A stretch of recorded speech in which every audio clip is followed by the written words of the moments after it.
आज के इस लेक्चर के अंदर हम स्टार्ट कर रहे हैं TYBMS सैम 6 का ऑपरेशनल रिसर्च का सॉल्यूशंस। क्वेश्चन पेपर 2025 का है, अप्रैल मंथ का पेपर से बेसिकली ये जो रिसेंट पेपर्स हुए थे उसका हम सोल्यूशन देख रहे हैं। अब तक हमने क्वेश्चन नंबर 2 का जो सोल्यूशन था वो देख लिया है और उसके जो ऑप्शनल क्वेश्चन है वो इस वीडियोस में देखेंगे।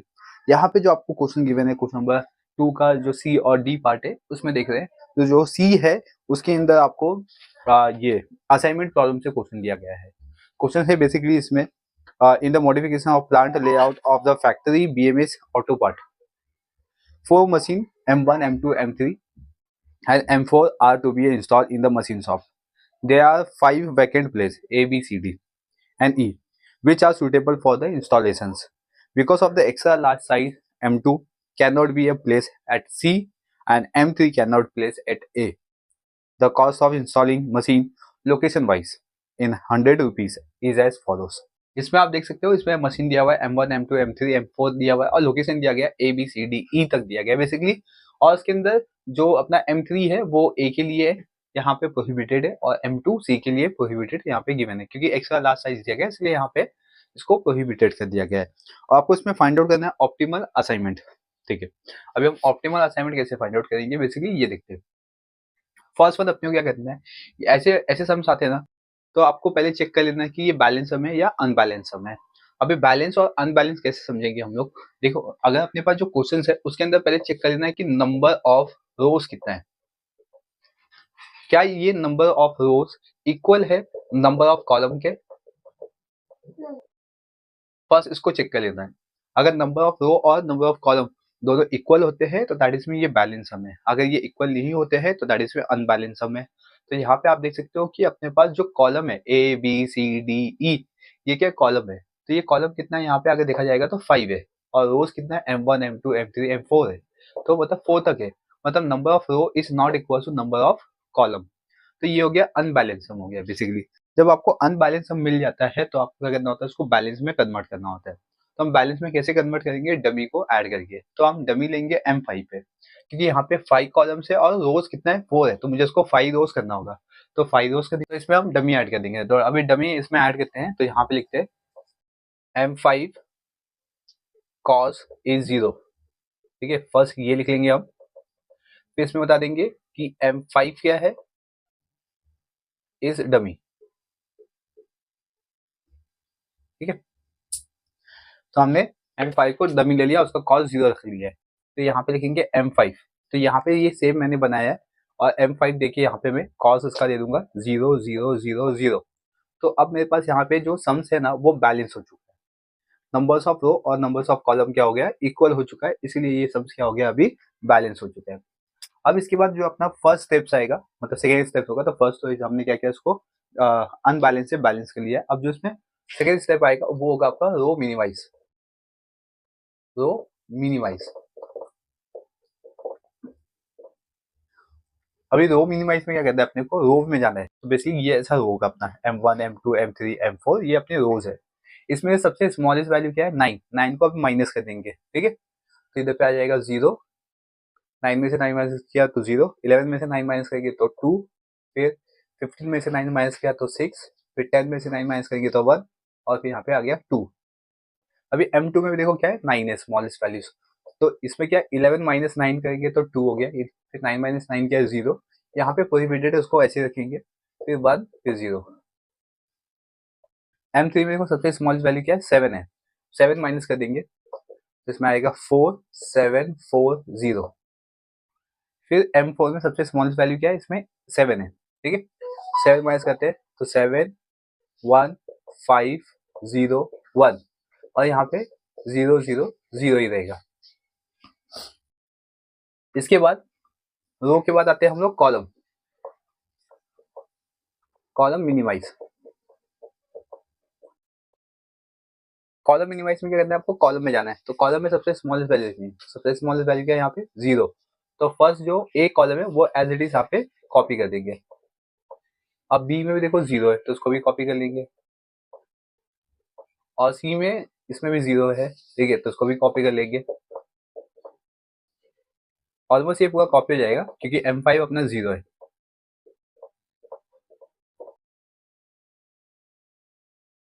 ओके, तो मैंने यहाँ पे कॉलम क्या कर दिया, पूरा कॉपी कर लिया रो का, तो यहाँ पे कॉलम हो गया। अब इसके बाद हम लोग क्या करेंगे, नंबर्स ऑफ लाइन चेक करेंगे। ठीक है, नंबर ऑफ लाइन जो मैक्सिमम जीरो को कवर करेगा। आपको यहाँ पे डमी ले लेना है क्योंकि यहाँ पे इसमें मैक्सिमम जीरोस है। तो फर्स्ट मैं क्या करता हूँ, इस पे ऐसे डैश कर लेता हूँ। ठीक है, ऐसे ऐसे डैश कर लेता हूँ ताकि मुझे याद रहे। यहाँ पे मैं 1 लिख लेता हूँ, इनकी फर्स्ट लाइन आ गई। अभी नंबर ऑफ लाइन कितना मुझे यहाँ पे ड्रॉ करना है, तो पहले मैं बता दूं आपको। नंबर ऑफ लाइन जो है ना मेरे पास, वो इक्वल टू मुझे 5 चाहिए। कितना चाहिए नंबर ऑफ लाइन, 5। तो एक लाइन तो मिल गया मुझे, अभी और चाहिए। और मैक्सिमम जीरो कहाँ पे दिखाई दे रहा है आपको, अगर मैं ऐसा जाऊंगा ई वाले पार्ट पे तो इसमें 2 जीरोस है। ठीक है, तो यहाँ पे मैं इसको भी ऐसा मार्क कर लेता हूँ, तो इसमें आ गए 2। फिर मुझे और कहाँ पे जीरो दिखाई दे रहे हैं, ये 9 नहीं है, ये 0 है। ठीक है, और ये 1 है यहाँ पे। और कहाँ पे 0 है, यहाँ पे एक 0 है। इसका देखो यहाँ पे एक ही 0 है, अगर मैं रो में जाता हूँ, कॉलम में जाता हूँ, तो एक ही 0 मिलता है। तो आप कैसे भी जा सकते हो, आप रो में जा सकते हो, ऐसे भी जा सकते हो आप। यहाँ पे 3 हो गया, फिर यहाँ पे भी है, तो इसमें अगर ऐसे जाओगे तो इसमें हो गया 4। फिर इधर पे भी है अपने पास, तो ये हो गया 5। ठीक है, तो मतलब यहाँ पे मुझे नंबर्स ऑफ लाइन 5 की रिक्वायरमेंट थी, तो नंबर ऑफ लाइन भी कितना आ गया, 5 आ गया।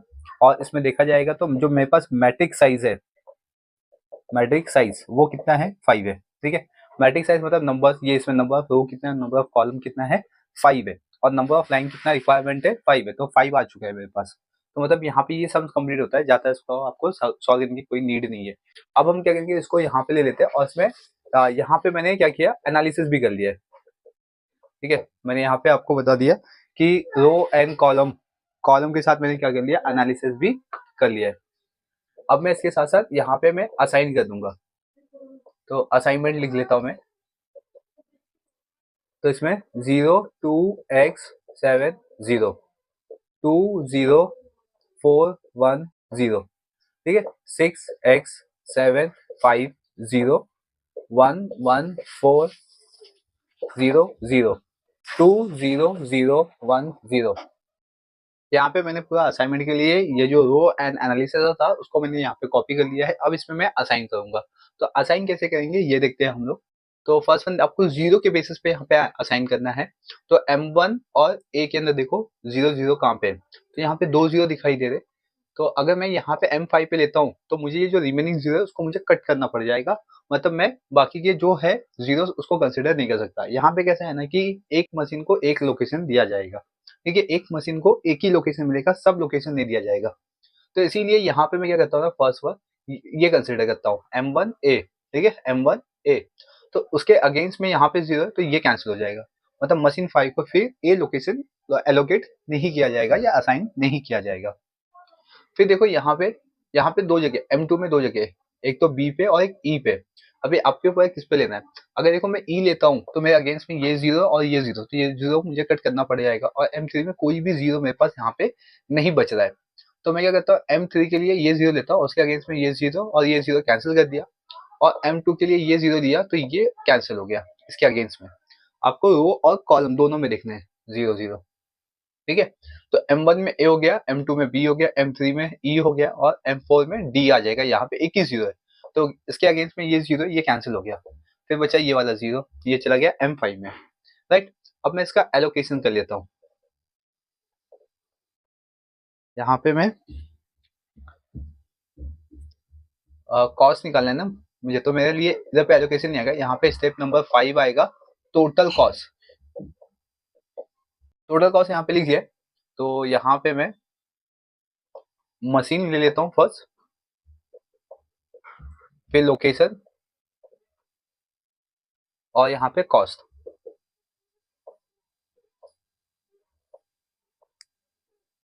अब देखो मशीन में M1 ये पूरा कॉपी कर लेता हूँ मैं, M2 M3 और M4 और M5। फर्स्ट मैंने क्या किया, इसका कॉपी कर लिया, ये इसको सेम रखा मैंने, इसको चेंज नहीं किया। यहाँ पे मेरा टोटल आ जाएगा। अभी लोकेशंस में देखो, लोकेशंस में M1 पे क्या A, ठीक है, M2 पे क्या है B, M3 पे क्या है E और M4 पे D और M5 पे C। ये हो गया। अब इसका जो कॉस्ट होगा ना ये अपने ओरिजिनल क्वेश्चन से लेने का, यहाँ पे अपना ओरिजिनल क्वेश्चन है। M1 पे A कितना है 9, ठीक है, M2 पे B, M2 पे B कितना है 9, फिर M3 पे E, M3 पे E 7 है, फिर M4 पे D, M4 पे D मतलब 7, और M5 पे तो डमी है तो इसको हमने 0 यहाँ पे कंसिडर कर लिया।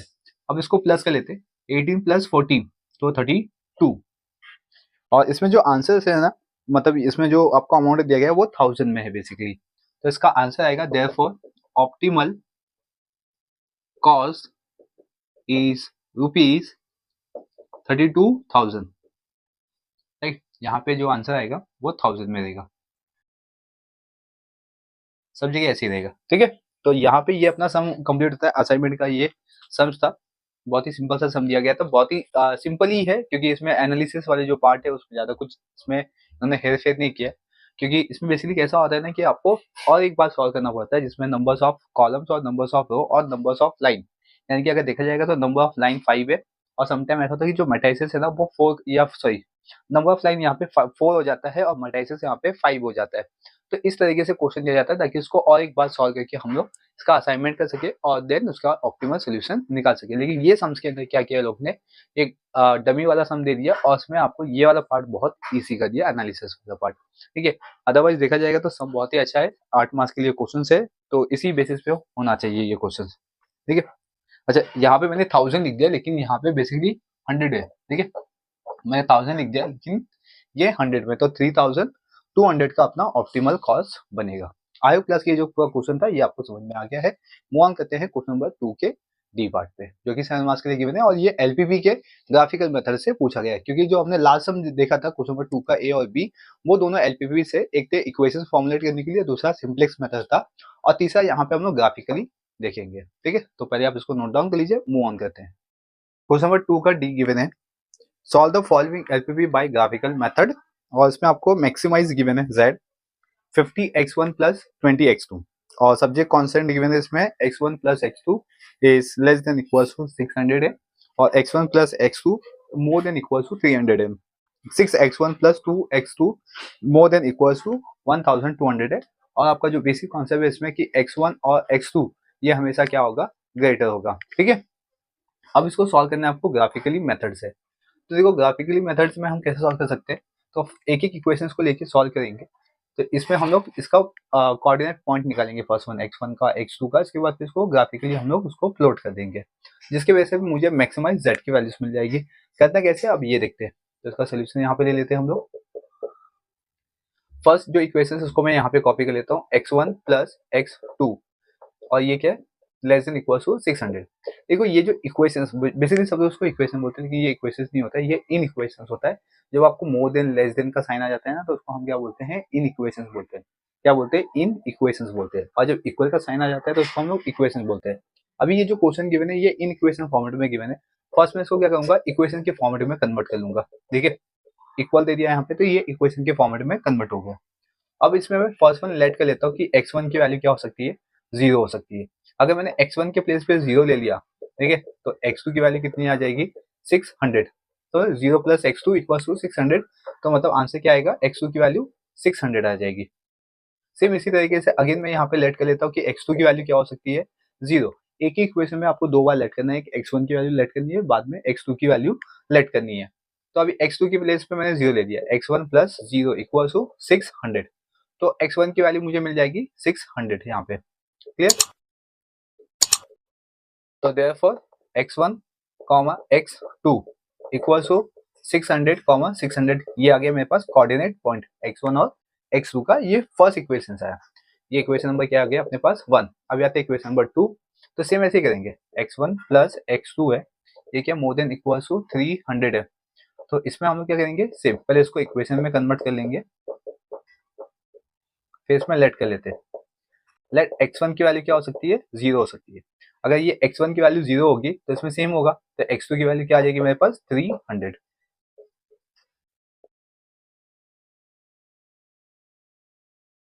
अभी सेम फॉर्मेट में x1 की वैल्यू को सॉरी लेट कर लेंगे x2 की वैल्यू ना, x2 की वैल्यू क्या आ जाएगी, 0, तो x2 के प्लेस पे 0 हो गया और यहाँ पे 300, तो इट मीन्स मेरे पास x1 की वैल्यू आ गई 300।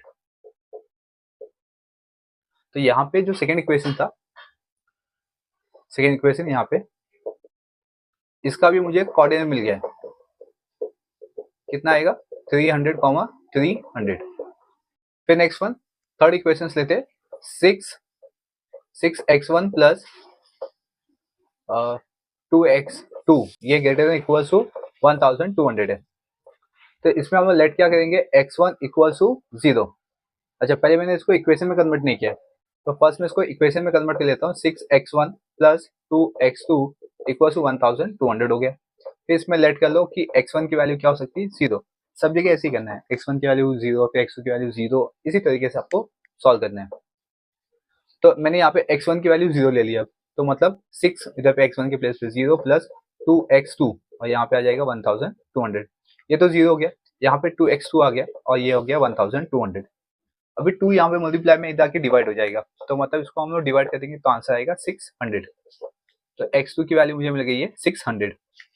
ठीक है, नेक्स्ट यहाँ पे x2 की वैल्यू अब 0 ले लेते हैं, तो इसमें आएगा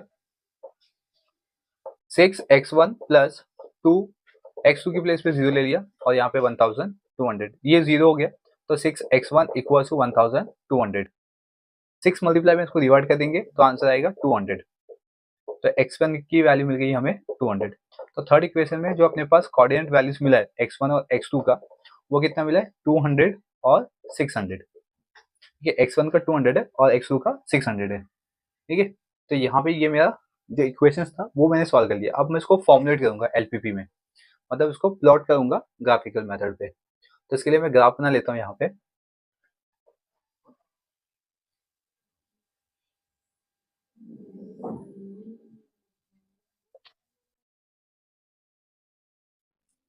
इसको मैं x2 लेता हूँ और इसको मैं x1 लेता हूँ। ठीक है, यहाँ पे 0 हो गया।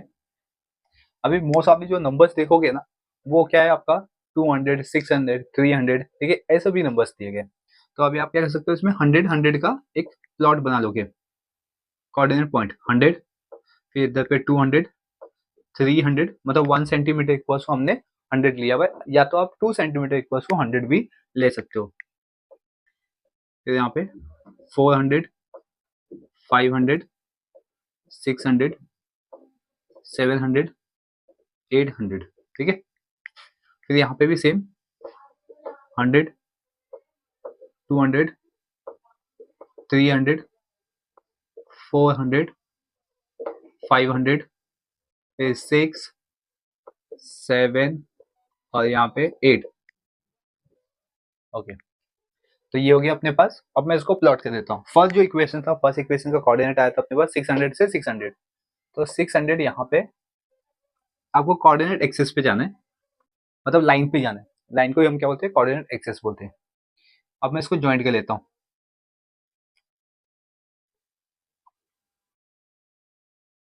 मेरा यहाँ पे प्रॉपर नहीं होगा क्योंकि इसको प्रॉपर स्केलिंग करके ही हम निकाल सकते हैं।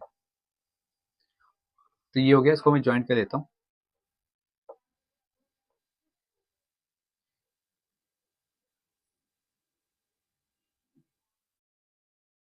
ओके, इसका इक्वेशंस लिख लेता हूँ मैं यहाँ पे। x1 प्लस x2 ये क्या होगा, लेस देन इक्वल टू 600 है। इसका पॉइंट लिख लेता हूँ यहाँ पे मैं। इसका पॉइंट आएगा यहाँ पे 600 का, यहाँ पे पॉइंट है, यहाँ पे भी 600 का पॉइंट है। ठीक है, तो इसको ऐसे रहने देता हूँ मैं।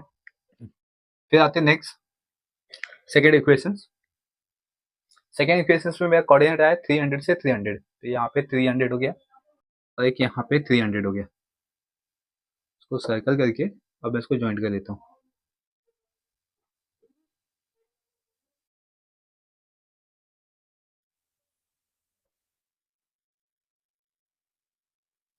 और यहाँ पे x1 प्लस x2 ये क्या आएगा, greater than equal to 600, sorry 300। ठीक है, फिर नेक्स्ट वन है अपने पास थर्ड इक्वेशन जिसमें 200 और 600 दिया गया। यहाँ पे ये 200 हो गया और यहाँ पे ये 600 हो गया। इसको ज्वाइंट कर लेते हैं।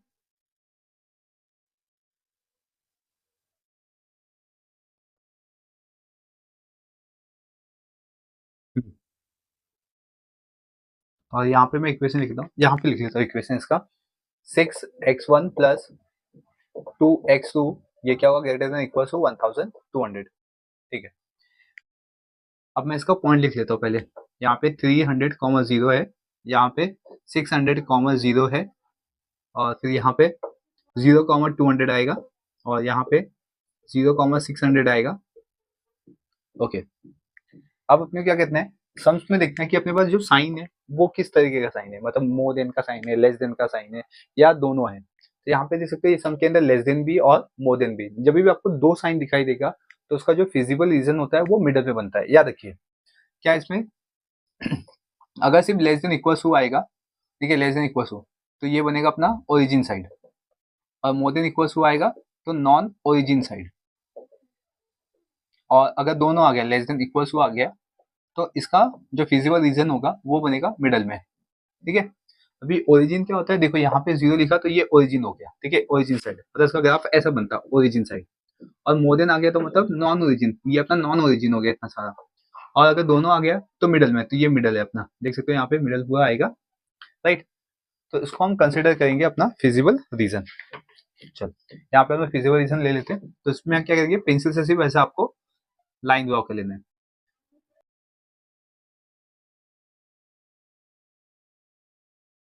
ओके, अब यहाँ पे पॉइंट देंगे, तो फर्स्ट वन यहाँ पे आएगा ए पॉइंट, यहाँ पे नहीं आएगा, सॉरी, एक यहाँ पे भी है अपने पास 300 के पास, तो इसमें आएगा 0, 300, ये हो गया अपना ए पॉइंट। यहाँ पे मैं लिखता हूँ ए पॉइंट, तो यहाँ पे लिखता हूँ बी पॉइंट, ठीक है। उसके बाद यहाँ पे आते सी पॉइंट, और एक यहाँ पे डी पॉइंट हो गया, और ये इंटरसेक्ट किया यहाँ पे, तो ये ई पॉइंट हो गया। वन सेकेंड, यहाँ पे ना ये फिजिबल रीजन नहीं आएगा, मैंने यहाँ पे गलती से मार्क कर दिया, और यहाँ पे पॉइंट ई भी नहीं आएगा, ठीक है। थोड़ा सा पॉइंट चेंजेस करना पड़ेगा, यहाँ पे होगा ए, यहाँ पे बी, यहाँ पे सी, और यहाँ पे इंटरसेक्ट हुआ तो ये पॉइंट डी हो गया, ठीक है। बस इतने कवर होगा इसके अंदर। पॉइंट डी जो है ना उसकी वैल्यूज निकाल लेंगे। यहाँ पे मैं लिख लेता हूँ फर्स्ट वन, फिजिबल रीजन या सोल्यूशन, ठीक है। यहाँ पे पॉइंट डी आएगा अपना, तो अगर इसका देखेंगे तो यहाँ पे ऐसा, और ये नीचे जाएगा ऐसा, ठीक है, जो इसका इंटरसेक्शन है।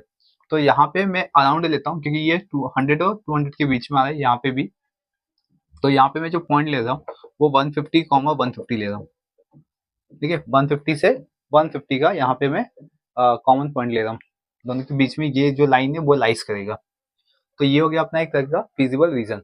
अब मैं इसमें इसका z की जो वैल्यूज ना वो फाइंड आउट करता हूँ, तो कैसे करूंगा, by corner point method, corner point method आते इसको टेबुलर फॉर्मेट में सॉल्व करेंगे।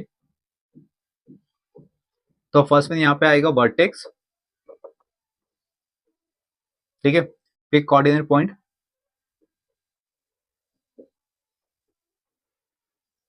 फिर इसमें max Z equal to, max Z कितना अपने पास 50x1 प्लस 20x2, ओके। इसमें अपने पास वर्टेक्स में क्या क्या है, ए पॉइंट है, बी पॉइंट है, और उसके बाद सी पॉइंट है, और डी पॉइंट है। फिर ए पॉइंट में क्या क्या मेरे पास यहाँ पे 0,300, 0,300, और बी में मेरे पास क्या है यहाँ पे 0,600। फिर इसके बाद नेक्स्ट इसमें सी जो पॉइंट है वो देखते हैं, सी पॉइंट यहाँ पे तो इसका 600 से 0 है, और डी है अपने पास, डी यहाँ पे इंटरसेक्ट किया 150 से 150 है, ओके। तो यहाँ पे x1 की वैल्यू है 0 और x2 की वैल्यू है 300, इसमें x1 की वैल्यू है 0 और x2 की वैल्यू है 600, फिर इसमें x1 की वैल्यू है 600 और x2 की वैल्यू है 0, इसमें x1 की वैल्यू है 150 और x2 की वैल्यू है 150, ठीक है। अब मैक्स जेड में जो मेरे पास इक्वेशन में वैल्यू सब्स्टिट्यूट करूंगा, इसमें 50 इधर आ गया 0 प्लस 20 इधर पे आ गया 300, ठीक है। अब मैं इसको सॉल्व कर लेता हूँ, तो 50 इंटू 0 0 हो गया, और इसमें 3 टू 6 हो जाएगा, और 3 0, 1 2 3, मतलब 6000 आ गया। सेम इसी तरीके से यहाँ पे भी 50 इधर पे 0 हो गया प्लस 20 और यहाँ पे 600 हो गया, तो ये तो 0 हो गया, और इसमें 2 6 12 हो गया, मतलब 12,000 आएगा इसमें। फिर नेक्स्ट इसमें 50 x1 की वैल्यू 600 है, प्लस 20 x2 की वैल्यू 0 है, तो ये 0 हो गया। और इसमें करेंगे तो 5 6 30, और कितने जीरो से, 1 2 3, 1 2 3, फिर इसमें 50, x1 की वैल्यू कितनी है 150, फिर प्लस 20 x2 की वैल्यू भी 150 है। ठीक है, इसको सॉल्व करते हैं तो इसमें आएगा 75, 15 5 है 75, और 2 जीरो, 1 2 प्लस, और इसमें 15 2 30, और 2 3 2 जीरो, तो इट मीन इसमें आंसर आएगा 4500। तो इस क्वेश्चन के अंदर अभी आपको मैक्सिमम z निकालना है। तो इसमें देख सकते हो कि मैक्सिमम वैल्यूज क्या है अपने पास 30,000, अगर देखा जाएगा तो कितने अपने पास 30,000 है। ठीक है, तो इसमें लिखेंगे देयरफॉर मैक्स z, ठीक है, max z equal to rupees 30,000। तो ये सम यहाँ पे कंप्लीट होता है, लेकिन इसका आगे भी आंसर लिखेंगे, इसका ऑप्टिमल सोल्यूशन लेंगे, पॉइंट कहाँ कहाँ पे इंटरसेक्ट कर रहा है ये भी हम यहाँ पे नोट डाउन करेंगे। तो इसमें लेंगे हम लोग x1 जो है अपने पास, ठीक है, उसका पॉइंट क्या है 600 है, और x2 भी क्या है इसका, x2 का पॉइंट है 0। तो ये लिख के अपना यहाँ तक आंसर कंप्लीट हो गया, जो कि 7 मार्क्स का क्वेश्चन है। तो बस आपको इतनी सॉल्व करना है, आपको बस ध्यान देना है आपके ग्राफ पे, ग्राफ अगर आपका सही बनता है तो आपको मार्क्स पूरा दिया जाएगा। ग्राफ में थोड़ा सा ऊपर नीचे हो गया तो दैट इज में आपका मार्क्स कहीं ना कहीं कटेगा। तो जो ग्राफ करे उसके लिए आपको पेपर्स नहीं मिलता, आपको आंसर सीट में ही इसको सॉल्व करना पड़ता है। तो आप प्रॉपर एक स्केलिंग से कर सकते हो, आप स्केल लेके जाइए प्रॉपर, ठीक है। और मोस्ट ऑफ दी आपको ये पेन से ही बनाना पड़ता है, क्योंकि इसको स्कैन करके फिर इसको चेक किया जाता है पेपर। अगर आप पेंसिल से बनाते हो तो फिर वो प्रॉपर तरीके से स्कैन नहीं हो पाता है, तो पेपर में वो दिखाई नहीं देगा आपका ग्राफ। तो आप जो भी कर रहे हो पेन से करना, लेकिन पेन से कर रहे हो तो आपको उसको परफेक्ट करना पड़ेगा, क्योंकि पेन में आप उसको रफ नहीं कर सकते हो, तो फिर आपका टाइम वेस्ट होता रहेगा अगर आपने प्रॉपर नहीं बनाया है तो। ठीक है, तो उसको एकदम अच्छी तरीके से ग्राफ रेडी कीजिए, जैसे मैंने यहाँ पे बता दिया है। तो ये सम्स अपना कंप्लीट होता है, यानी कि क्वेश्चन नंबर 2 यहाँ पे फुल्ली कंप्लीट होता है। ऑप्शनल क्वेश्चन और कंपलसरी जो क्वेश्चन है वो यहाँ पे आपके कंप्लीट होते हैं। अब मूव ऑन करेंगे हम नेक्स्ट जो क्वेश्चन है, क्वेश्चन नंबर 3 पे। ठीक है, तब तक के लिए आपको क्या करना है, चैनल को सब्सक्राइब कर लेना, बेल आइकन प्रेस कर लेना है, ताकि आपको इसी तरीके से अपडेट मिलते रहे। क्वेश्चन नंबर 3 जो है वो हम नेक्स्ट लेक्चर्स में सॉल्व करेंगे।